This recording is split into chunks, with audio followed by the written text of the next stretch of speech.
Hello, everyone, and welcome to another edition of Interviewing the Legends. I'm your host, Ray Shasho.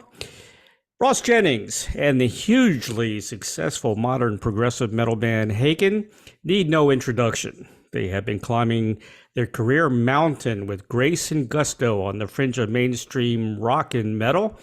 In 2019, Haken won Best UK Artist at the annual PROG Awards with the release Virus, reaching number 2 in the UK rock charts and entering the US Billboard Hot 100 at 52. 2020 gave Ross the opportunity to write and record his debut solo album, A Shadow of My Future Self, which was released in November of 2021. The album sees Ross as vocalist and guitarist, stepping slightly away from his progressive metal niche with songs crying out for mainstream rock radio. Jennings, with his band Progressive Rockers Haken, recently announced the 7th studio album, Fauna, the group's most genre-busting and conceptually fascinating album to date. That will be released on March 3rd this year. Please welcome British progressive metal singer and musician, most known for being a founding member and lead vocalist of the bands Haken and Novena, Ross Jennings, to Interviewing the Legends. Hello, Ross. Hello, greetings from the UK. How's the weather there? Terrible as usual. I always hear that. Cold, really, is the true answer.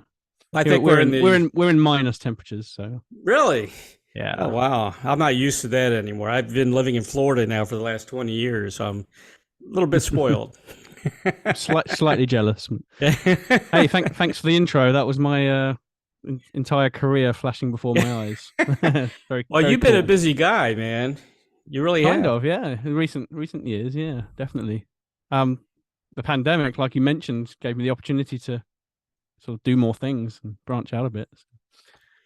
Well, the new album, Fauna, is I believe the definition is all of the animal life present in a particular region or time. So there's like a theme there, the animal theme, which is very, very cool. I said about this album, I said it's incredibly well produced and engineered, riveting and diverse lyrical content, intricate instrumentation, epic tracks, a truly phenomenal and brilliant album, 5 stars. Wow, thank you. That's really cool. We haven't really seen any reviews on this yet, so you're the first. I think it's wonderful, man. Well, thank you. Yeah, and I mean, all those things you mentioned, that's what we were going for. We wanted to up our game this time again, stepping up a level in terms of production and songwriting, and it was a difficult one, honestly, especially with the lyrics side of things. It was a challenge once again, because the more albums you put out there, you don't want to repeat yourself, and you want to find new interesting ways and things to talk about. So yeah, this is our 7th full-length release in Haken, and yeah, it's starting to become a little bit more challenging each time we approach the blank slate, as it were. The lyrics, man, I don't know how you do it. First of all, you meant repeating. I hate when musicians, the songwriters, repeat lyrics over and over again. One example is Bruce Springsteen. I'm not a big fan of Bruce Springsteen and his lyrics. I mean, I don't even like his voice. I've never been a fan of Bruce Springsteen, but oh man, he's the boss, isn't he? Oh no, he's not the boss of me, that's for sure. Well, not everyone loves their boss. That's true. I'm a big prog guy, as you're going to find out. But nice. You commented, okay, about this album. The premise of the album when we started writing it was that every song would have an animal assigned to it, which is very clever. They all have something related to the animal kingdom. They all have something we could write about, but they also connect to the human world. And you also said each track has layers, and they do. You can hear a lot of different changes in each of the tracks, and it's very intricate.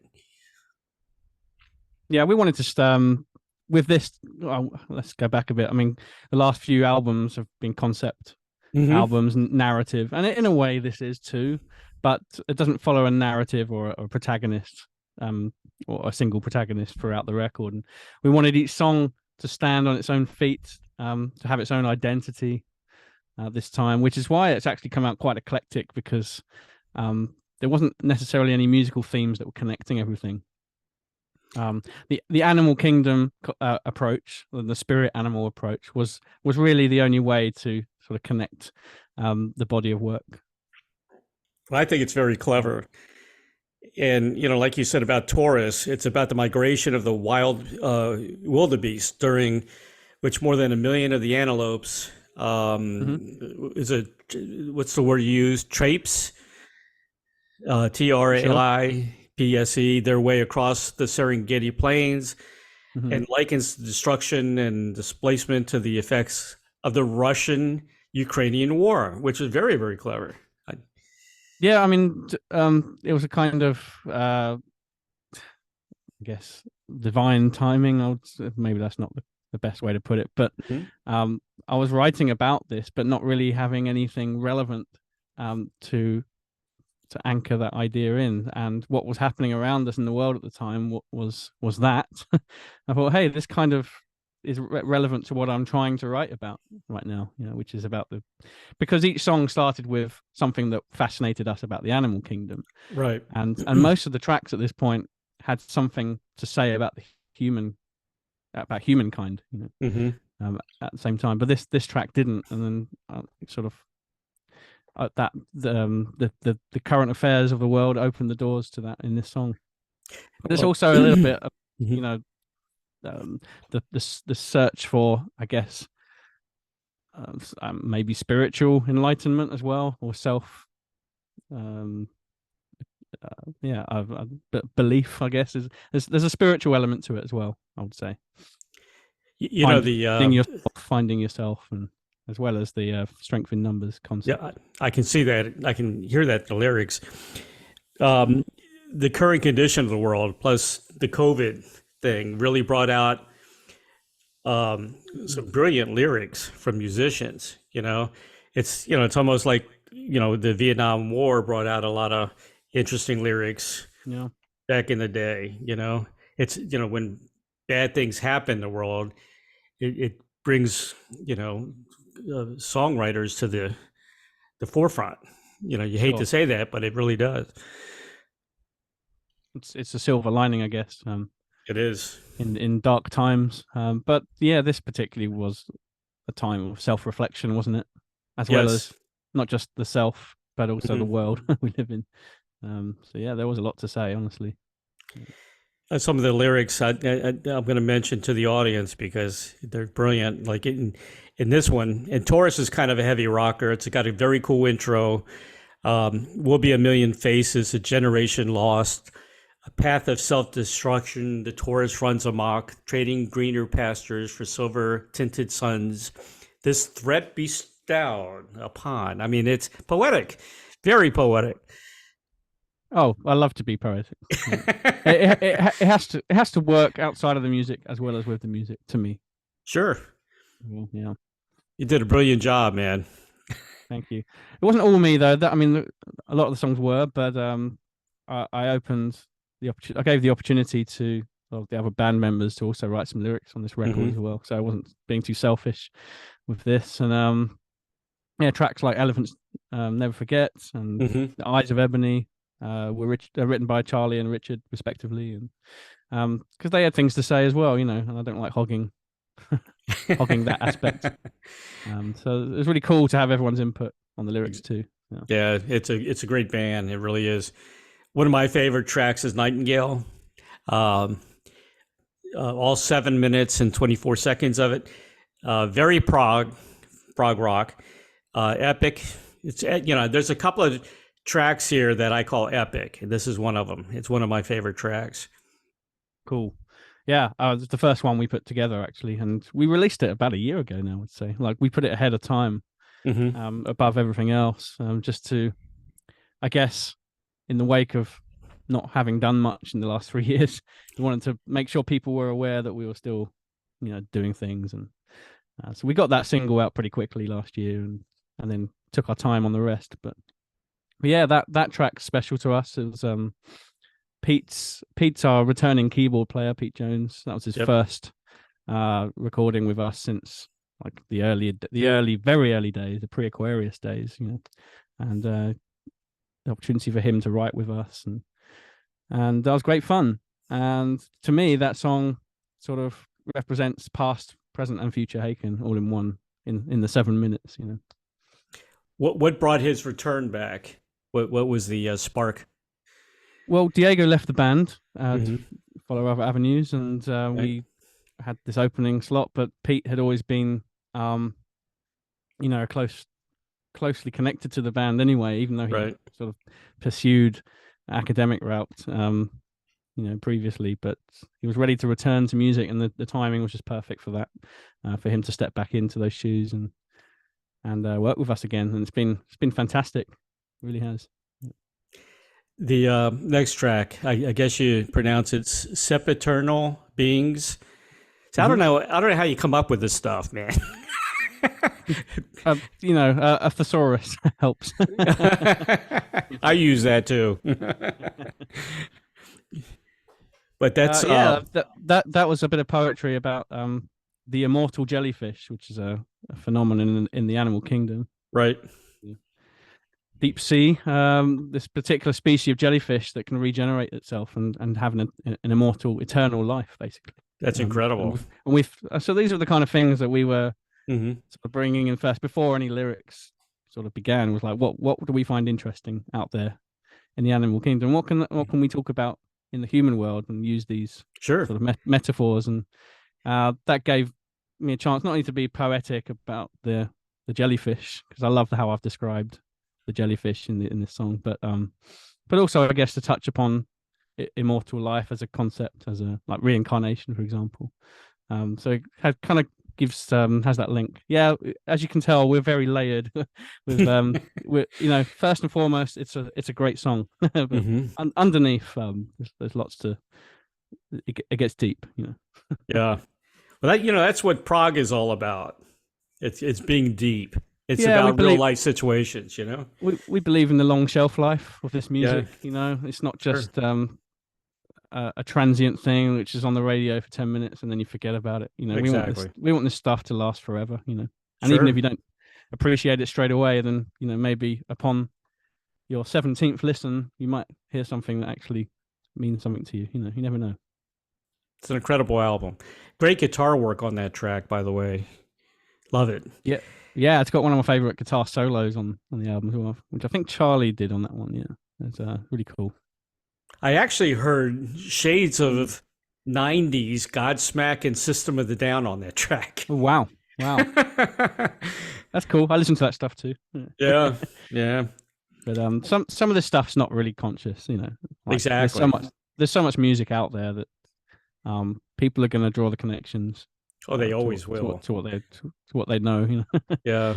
We get compared a lot, and because this music's so eclectic, it's bound to sound like something. Sure. Beneath the White Rainbow, which is a great title. Wonderful opening. Also, I guess, awesome lyrics, intricate music changes. That's another epic track. Thank you. Yeah, I think people are going to be surprised when they hear the whole album in its own context, as opposed to just the singles. I mean, it's been really difficult to choose singles to put out. We have to do this for marketing reasons. Yeah. But none of the singles we put out so far, I don't think, really represent the whole product. So I'm really excited for people to hear tracks like Beneath the White Rainbow, because it's a heavy rocker, and it's got some new approaches to how I've delivered vocals, and that's a Connor Green written lyric, by the way, on that one. Connor Green, our bass player. His first ever attempt at writing lyrics. Well, he did a great job. Yeah, we kind of shared the duty on that, but he did most of it. Yeah. A lot of bands, they'll say, don't do an album. They're not going to listen to it. Do an EP. Do singles and things like that. But you guys are in that traditional mold, as all the great prog rock Mm. bands, like Genesis, Pink Floyd, King Crimson, and then I'm so glad you guys are continuing that way. Yeah, we're a big fan of the album format. Hmm. We love that. Sure, And we considered putting just singles out digitally. That's sort of the trend these days. And it but is. it's for me and as a collector personally, I'd hate that really. Yeah, Not being able to actually own a physical version. And so yeah, we made sure Nightingale was part of this body of work as well. Yeah. and you got a very cool album cover. Nice, Yes. happy chimpanzee. Yeah. Well, okay, this is like the last few albums have been like very simplistic in Right. their design approach. Yep. This time we wanted to go very intricate, hand painted, Yep. something that really represented the density of the music on the record as well. So all the details that you have to unpack musically, that's represented really well here on the artwork as well. And it kind of reminds me also sort of like the early 80s, mid It 80s does. album, like sort of, I guess, Marillion album covers come to mind. Right. Or even perhaps looking at Iron Maiden or Megadeth, that kind of side of things as well. Like those hand painted album sleeves. That's what we really wanted this time. And the artist in question was Dan Goldsworthy. We hired to do this work. He's done work for, I think, Ailstorm, and a bunch of like kind of metal and thrash bands that I'm not too familiar with actually, but Charlie hired him for his solo record to do the sleeve for that, and we loved it. Yeah, we loved the style, and so yeah, we'd love to do that. Use him on a Haken record as well, and this is what we got. Really cool. did a great job. Really did. Look at that. That's awesome. But not just the cover, just the whole packaging is so intricately done. Yeah. Yeah, we encourage people to go and get the vinyl or the 2 CD edition because it's got so many details within as well. I guess if Hugh Hefner was a chimpanzee, he'd look like that. Yeah, carefully selected color jacket. Yeah. Not a coincidence. Yeah. Islands in the Clouds. I thought it was a combination of prog, fusion, and metal. Sure. Yeah. I mean, Yeah. I hear a lot of sort of Porcupine Tree influence in that track. Right. I mean, Yeah. whether or not that was intentional, I'm not sure, but that just happened that way. So when I heard sort of like the bass line that was being tracked down on this one, I sort of responded with the vocal delivery, and it does kind of have a Steven Wilson vibe, I would say. But then I sort of bring my own thing to it as well. So yeah, it's a cool tune. I really like that one. A mouth of madness opens wide, bark as sharp as she can bite. An ocean of 1,000 knives ripples through our future lies. Our best intentions soon backfire. You picked your bones, but never made this right. I mean, that's so cool. Your challenge now is to guess what that's about. Ooh, bark as sharp as she can bite. That's got to be an animal, right? Well, I leave these things A shark? as a mysterious thing for people to kind of find their own meanings, honestly. But yeah, there's plenty of references to animals throughout this record, and you draw meanings from what you will. Exactly. Now, Love Bite almost could be a commercial radio play, It's very, I think you mentioned it's more tongue in cheek. It's about a failed relationship, and you use the metaphor of the black widow spider. Yeah. The female of the species kills and devours the male after mating. Mm-hmm. It's again, so I guess this panders to our sense of humor as a band. Like we had the comedy track on the mountain was the Cockroach King. Yep.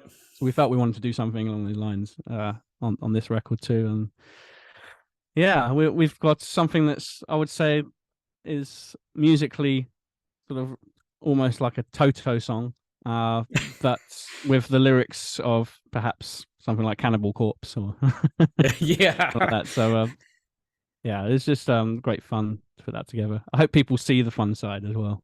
Oh yeah, definitely. Elephants Never Forget, which is an incredible title. Now, this track is an entire album within itself. Sure. Sure. Yeah, you hear elements. I heard elements, of course, you've been referenced at sometimes to Gentle Giant, which I heard a little bit of Gentle Giant. I heard some of the guitars in the track, Brian May and Queen. Yeah, sure. Yeah. But it goes off in different directions. It doesn't stay there. It's a great song, man. That's another epic tune. Yeah, I also hear many other things in there. There's sections that wouldn't be strange to hear on a Rammstein album or an Alice in Chains record or something like that. It goes for quite a journey. I would say, like, the fans of our long form music, tracks like Celestial Elixir and Visions from our previous works, we'll get a lot of enjoyment out of this particular song. Most certainly. Were you a fan of Gentle Giant? I caught on late, honestly. Right.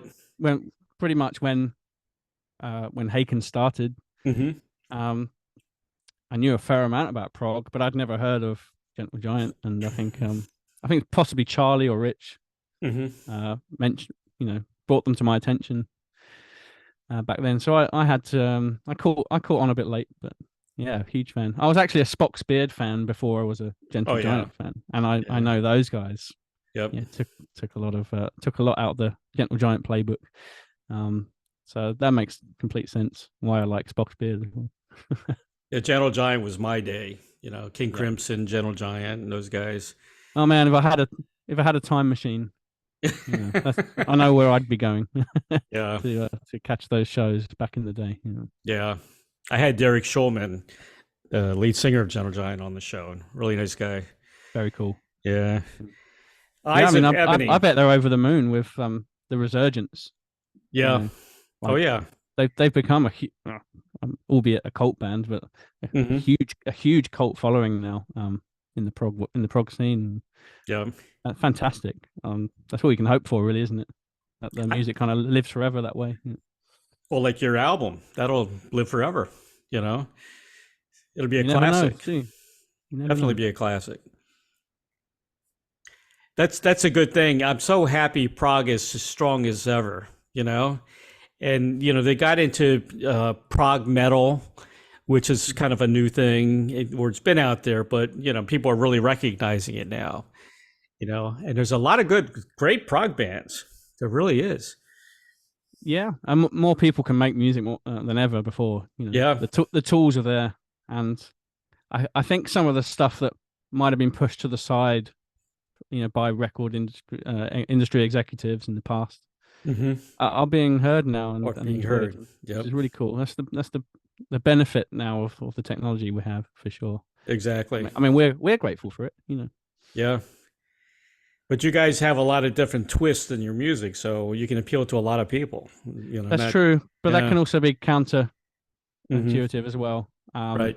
Not everyone gets that. Right. A lot of people do like to play it safe and listen to the stuff that sounds the same. It's just the way it is. But yeah. I mean, we struggled in the very early days to land interest by labels, and it was actually a US label that sort of gave us the opportunity in the end. So there wasn't anyone local here. So we're interesting. We're grateful for that. But yeah, it was a challenge for sure. It's funny because the Brits are so well known for prog music. If it wasn't for the Brits, there would be no prog music. In my opinion, they invented prog music. And probably the first prog album was Sgt. Pepper's. Sure. The Beatles. Yeah. Yeah, you got the Sgt. Pepper's, you got the early Crimson. Yeah. Floyd. It was a big scene here. Yeah, yes. Definitely. I always tell the Canterbury movement as well. The Canterbury, that's right. You're exactly right. Eyes of Ebony. Okay. This track's about the near extinct northern white rhinoceros. The last male died. It is extinct now, yeah. I didn't know they were all gone. I thought there was still one left. Is that right? Sorry to interrupt you. No, only females left now. Okay. That's kind How of many are left? Kind of what I meant. So. According to Richard, who did a lot of research on this, I think there's 2 remaining Really? apparently, That's a shame. or too known anyway. Yeah. Sorry to interrupt. I'll let you continue the Oh no, that's fine. introduction to that song. But there was a deeper meaning because it was also dedicated to Richard's father, who died of a heart attack about 3 years later. So, yeah. Yeah, and this was kind of the catalyst for why we came up with the idea of spirit animals, because we were thinking like we definitely wanted to write a song about and to honor Richard's dad. He was like a hugely supportive figure for Haken in the early days. That's great. And he never missed a show. Really, he came to most of them. And we thought like we were looking at sort of, I guess, like tombstones and totems and things like that, and that sort of got the idea train rolling, and that a spirit animal representing him would be cool.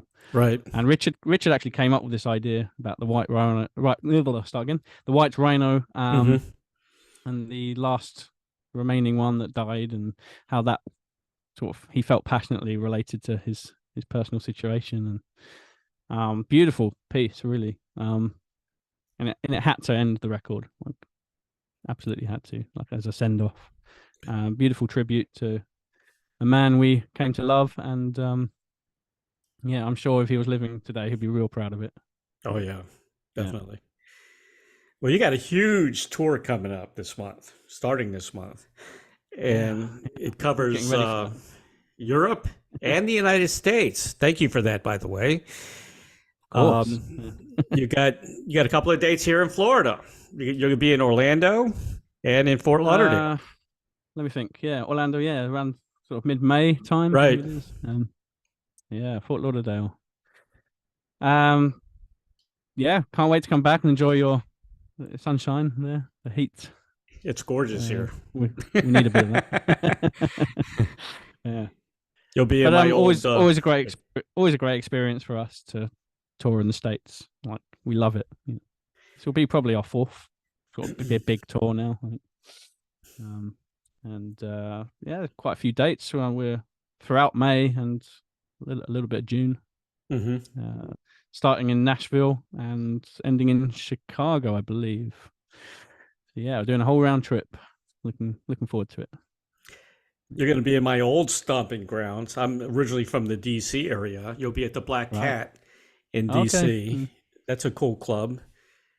I'm surprised it's still there. It's been there a long time. I'm forgetting about a lot of the venues that we've been booked into now, but we're hoping it's a sort of a step up from last time. And we've got the new material which we'll weave in, and it's going to be a fun evening. We've got Arc Echo supporting us, fantastic instrumental band, to warm you guys up. So yeah, it's gonna be fun. Well, it starts February 21st in Germany. So yeah, that's the European leg. That's right. Yeah. Right. Yeah. So real soon. What I understand is getting to be very hard to travel in Europe now, right? With all the regulations with Britain having exited the European Union, right? We have a lot more paperwork and costs now to travel to the mainland. So yeah, it's made things really expensive. Like we'll no doubt have to apply for working permits as well and things like this, and anything that's imported and export has a big bill attached to it. So it's become a logistical complex situation, but we're working around things, and making sure like things like merch are being printed in Europe and not UK, so we don't travel borders with the stuff and things like that. So when there's a will, there's a way. But we appreciate anyone that comes out and sort of supports us and buys some merch and things like that, because it really goes a long way. VIP tickets should be available for most shows, and you can come and hang out with the band before the show, and a little bit of an extra fee, but well worth it, and things like that. Enable us to continue doing it. Exactly. Well, A Shadow of My Future Self, your solo album, your first effort as a solo, is great. Love it. The album's name is a play on the phrase "a shadow of my former self," but spins the phrase in a positive light with the idea that the person you are now has room to improve and grow as a person. Yeah. And I like to think I'm improving since I wrote that album. That's progressiveness in a nutshell, isn't it? Yes. Exactly. Yeah, the album itself is, musically a lot different to anything very different Haken would put out, and that was deliberate. Yeah. I have a lot of ideas outside of the prog metal genre, which I just wanted to express at the time. And I've got a whole bunch more. There's time for that in the future, but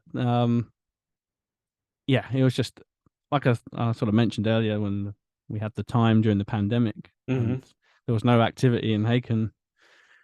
It was just the perfect platform opportunity to actually finish this stuff and put it out there. Yeah, I'm so pleased with how people have responded to it, honestly. Oh, it's great. I thought, they're going to hear it. It's a pop record and songs about feelings, Yeah, not really. It's not for everyone, but there's a lot of good stuff on there. Some really good stuff. Yeah. And you got some really good feedback, especially the one song, I guess it's Feelings, right? The one with the video game. Yeah, that's the one. Theme. Yeah. People love that video. It is cool. Yeah. I worked with Crystal Spotlight, who we've had a long working relationship with for Haken's music videos.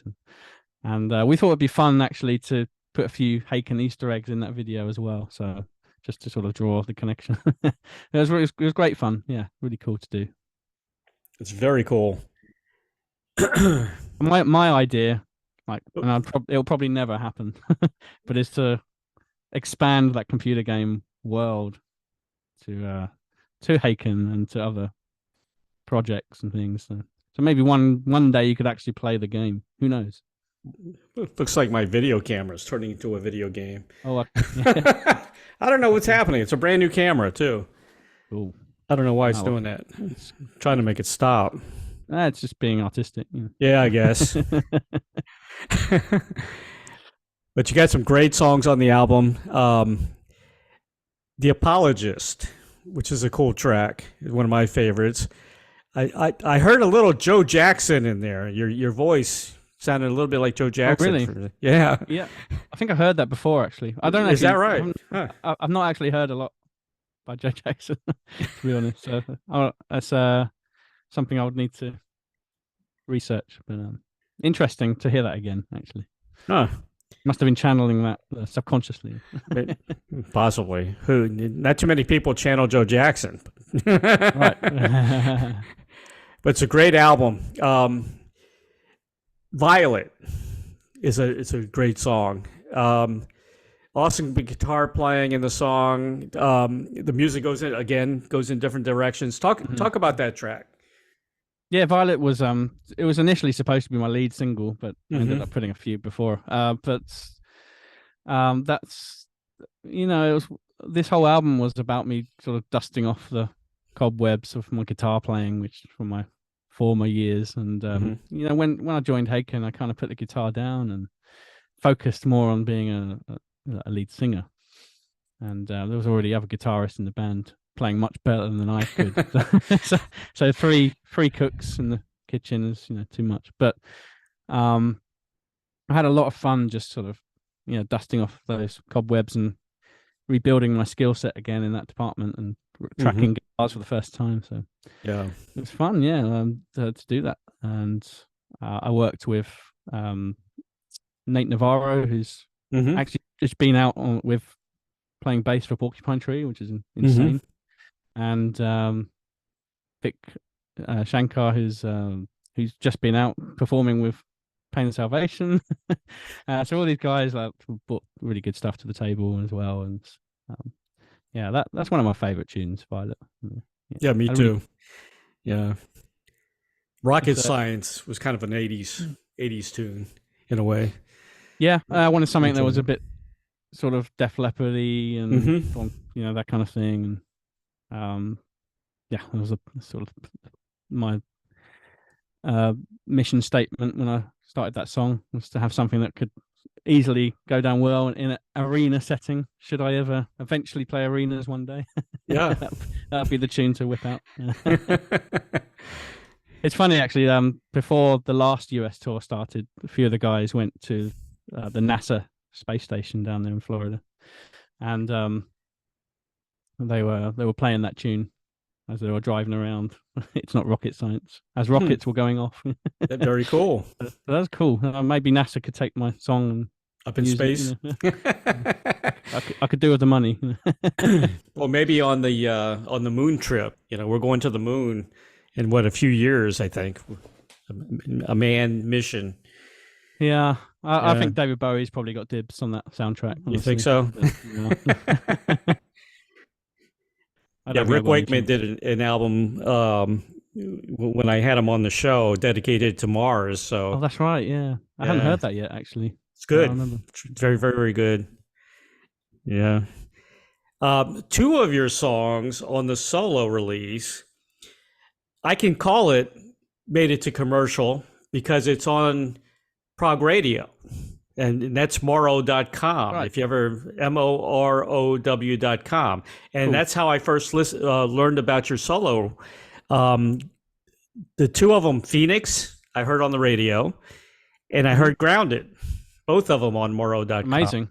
Yeah. I'm surprised Phoenix made it on there. Although that is the proggiest song, honestly. But it's a long one.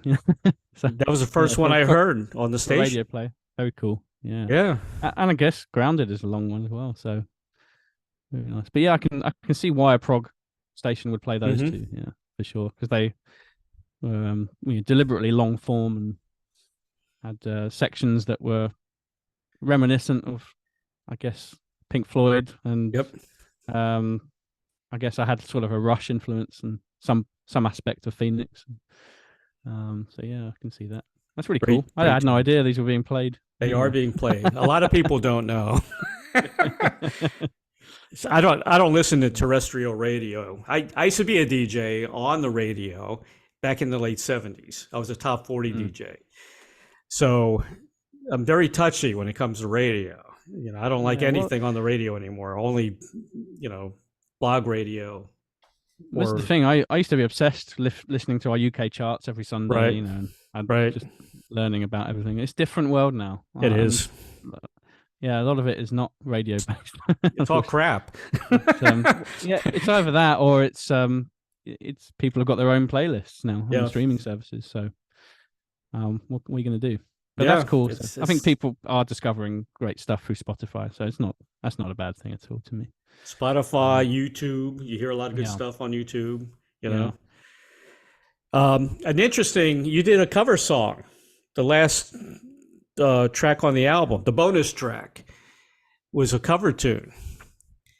Yeah, about she's a pretty big star right now. Right. I don't know in the US or not, but certainly in UK and Europe, she's huge. Mm-hmm. But I was aware of her music sort of before it all blew up. But I just wanted to have some fun. Yeah, it's deliberately a bonus track. It wasn't really supposed to be part of the main album. But I thought, why not? Just add it on the end anyway. And just rocking out to a pop song, which was very popular. Why not? And little disco pop. I guess just shows another side of me, which might surprise people. I don't know. That was the point, really.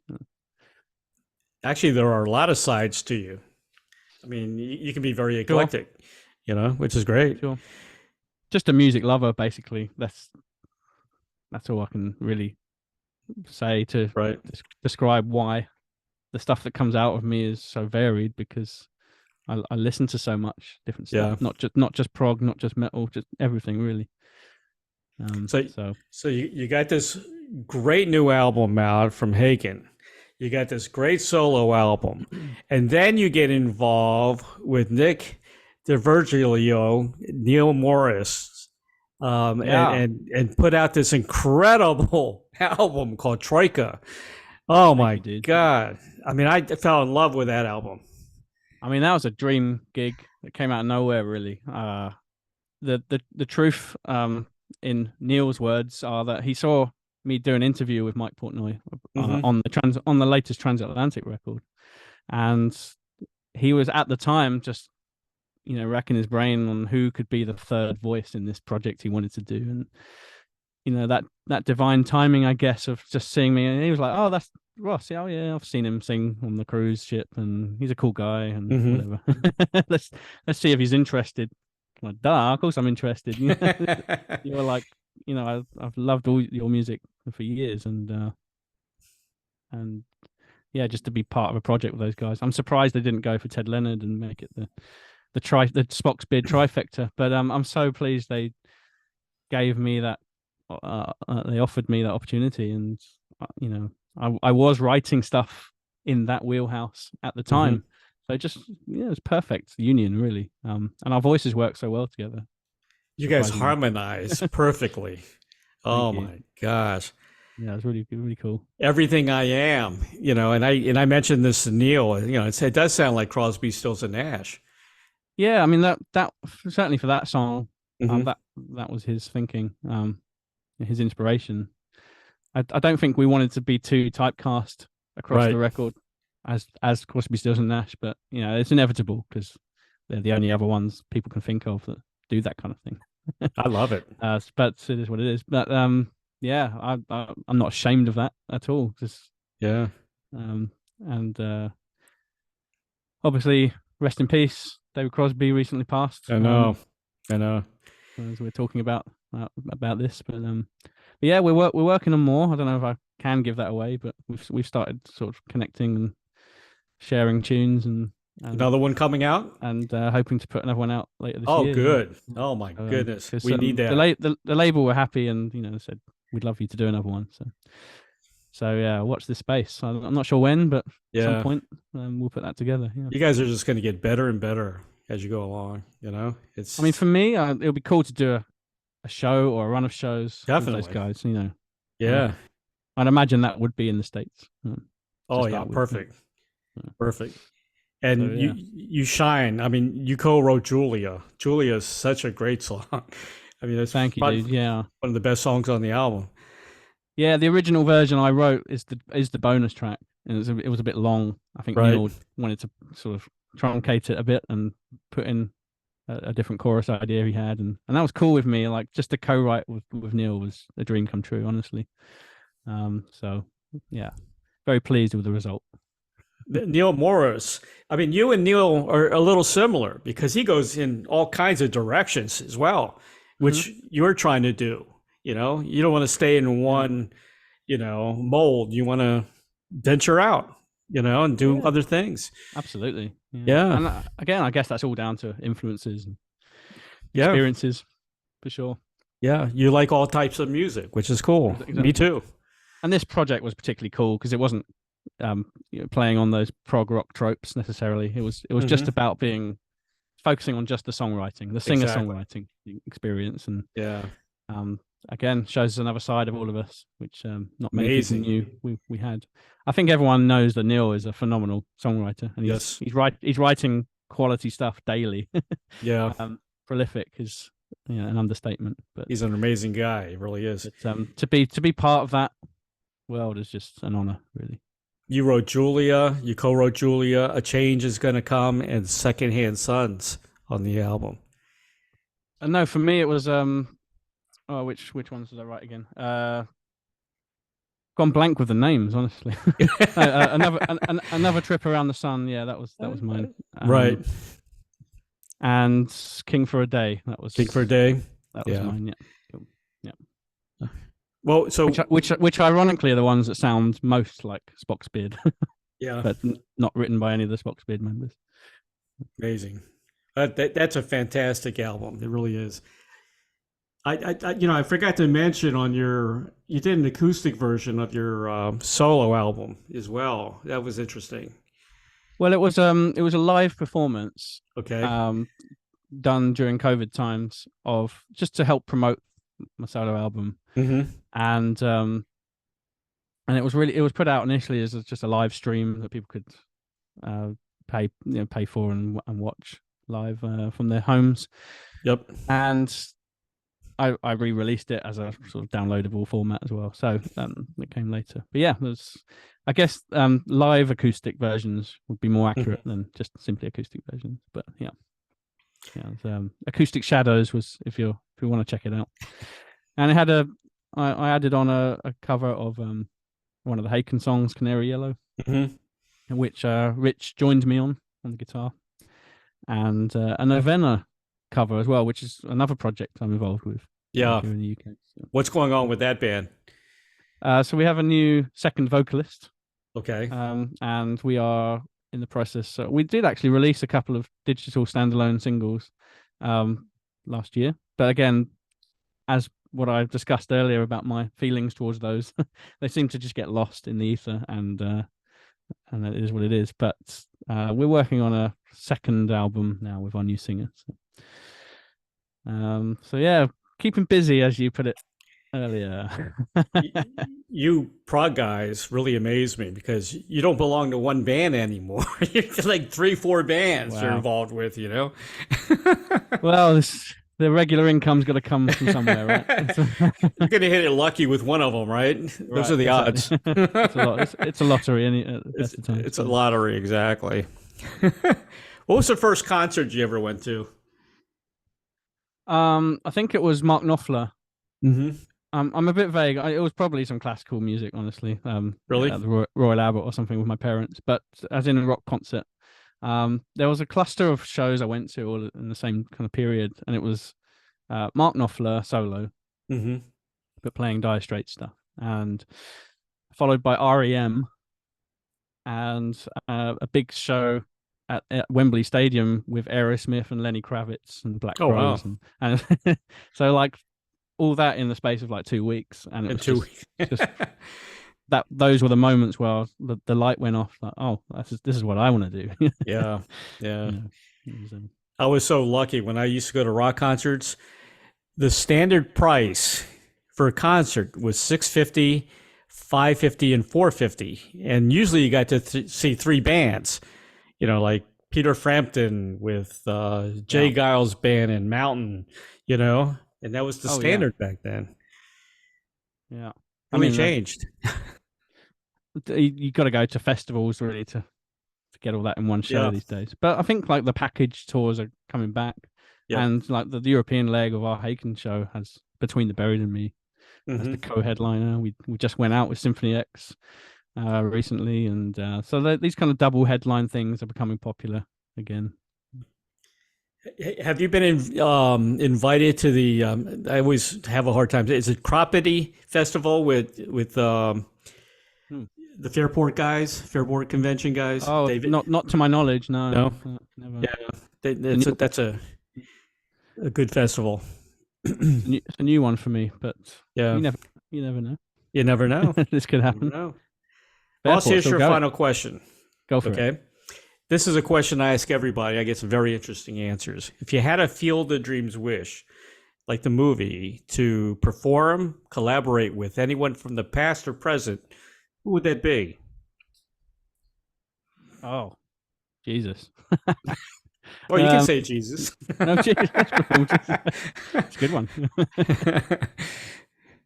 Oh, I mean, I guess like I went to the Madame Tussauds Wax Museum recently, and I was like standing next to figures of like Freddie Mercury and Jimi Hendrix and people like that, and just those are the kind of, I guess, legends you'd want to like be on stage with. And I don't know, I'd love to form a Gig in the Sky band with all these past heroes, you know, that I never got to see even. Yeah. But yeah, I never know how to answer this question, honestly. I really don't. But I just feel honored that I've even had the opportunity to meet some of my heroes that are alive, you know, and I like be on stage with members of Dream Theater and things like that, because that's just been so cool, you know. But you know, there's plenty of fallen heroes that, yes, you know, I wish I was born in another era and could Yeah. have had the chance to work with. I was very lucky. Yeah. I grew up in the 60s, so Hmm. radio was fantastic. I got to hear the great top 40 radio in the 60s, then the underground rock stations, which came out later in the late 60s, early 70s. And then, the progressive stations. I've been very lucky. Yeah, you're in the golden era, really. Yeah, But got to see all the great shows. I like to think that we are creating a new, I think so. at least silver era. Yeah, it's these time. days, yeah. It's time, It really is. Ross, I want to say thank you, man, for being on the show today. It's been a real pleasure. It's an honor to be considered a legend. Which Yeah. I don't necessarily agree with, but A living legend. Legend. Thanks for having me. Really, Sure. And I want to say special thanks to Roy Avon of Royal Avenue Media for setting this interview up with Ross Jennings. You can purchase the new album by Haken entitled Fauna. That's going to be released March 3rd. And That's right. Yeah. I believe you can pre-order it now. Haken.link.to/fauna. Or I guess just go to your website directly, www.haken.com, I guess. Hakenmusic.com. Okay. And it'll be out on Amazon eventually. It'll be everywhere soon. Yeah. And of course, get your solo release, A Shadow of My Future Self. That's available on Amazon.com, or you can go to Ross Jennings, your site, to the merchandise section. Yeah, you can type in rjsolo.com and check out that. Excellent. And you can also watch that acoustic concert we talked about there as well. Definitely. And of course, don't forget the Virgilio. I always have a hard time saying that name. Morrison Jennings Troika. A fantastic album. That's on Amazon.com as well. You got all kinds of things going on, man. Too much. www.hakenmusic.com. That's your official site. You're on Twitter, Facebook, and on Instagram. And you also got your own site, rossjennings.co.uk. That would be your site. And also go to Inside Music as well and check them out. Thanks, man. Have a great tour. Enjoy yourself. Have a lot of fun. It's a long tour. If I'm in the area, maybe I can check you out in, let's see, you were Lauderdale, and I think, was it Orlando? I think it was Orlando, right? Let's just go back to my list of dates. I'm looking too. Oh yeah, we are May 16th, Orlando. Yeah, Orlando. Yeah, Orlando's about an hour and a half from me. Cool. Lauderdale is a lot further. I'm on the west coast of Florida, near Tampa. Right. Yeah. Cool. All right, man. Thank you so much. All right. The music's great, and keep in touch. Thanks, dude. Take care. All right, Ross. Take care. Bye.